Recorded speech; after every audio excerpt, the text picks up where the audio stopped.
All right, so chapter 9, problem 33. Redo example 9-9, assuming now that the person is less bent over so that the 30 degrees in figure 9-14b is instead 45 degrees. What will be the magnitude of FV on the vertebra?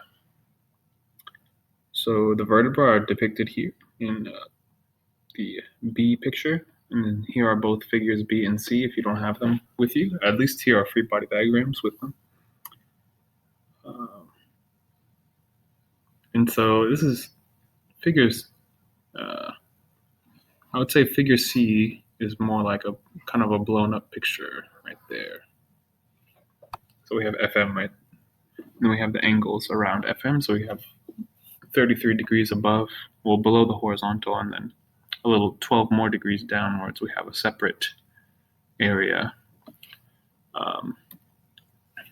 So there's a lot of stuff we want to go over here, but let's just kind of go through it real quick. So we're still going to assume that the back muscles pull at a 12 degree, at 12 degrees to the spine. The distances haven't changed in between anything. Oh, sorry, this is 45 went to 30, but it actually is the other way around. 30 goes to 40, but 18 does go to 33. That's true.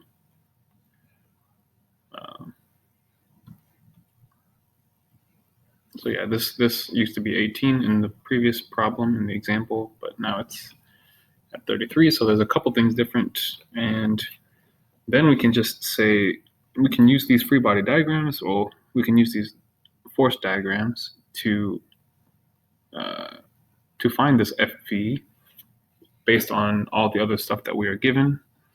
So we want to take the base of the spine as the pivot, and as usual, we will take counterclockwise torques as positive.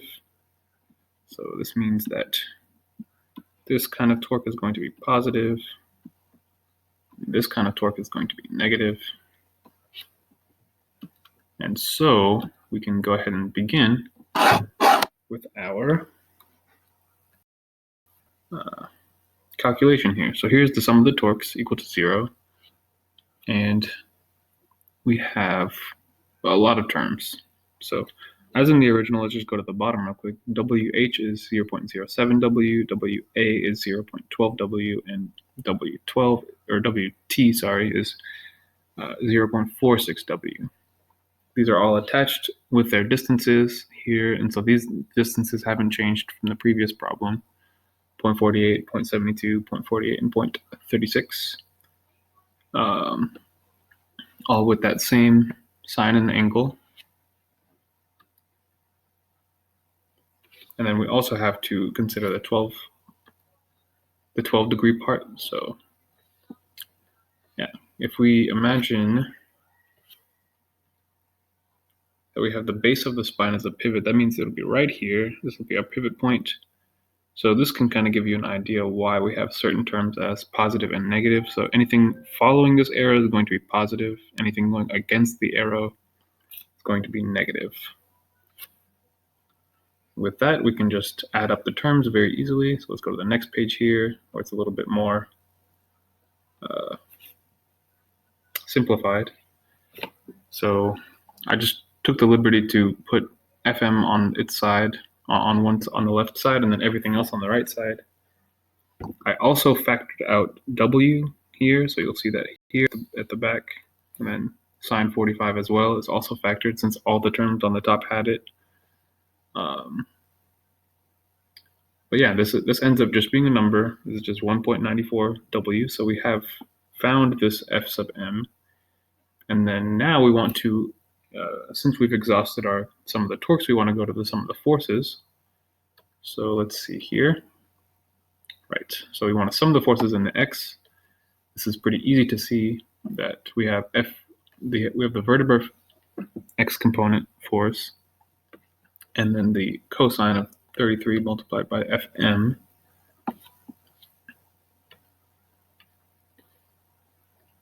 So since this is equal to 0 because it's in equilibrium, then we can just say Fvx is equal to Fm cosine 33 degrees. And of course, Fm is 450 newtons, but I'm just not bothering to write it all the way through. I'm just going to keep it as FM, but you should be able to still do the calculation, just plugging it in there.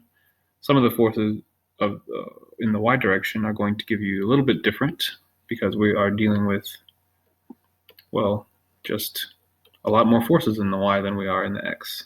You can see very clearly that FV is in the x and y direction and FM is in the x and y direction, but only W is just all negative y's. So what does that turn out to give us?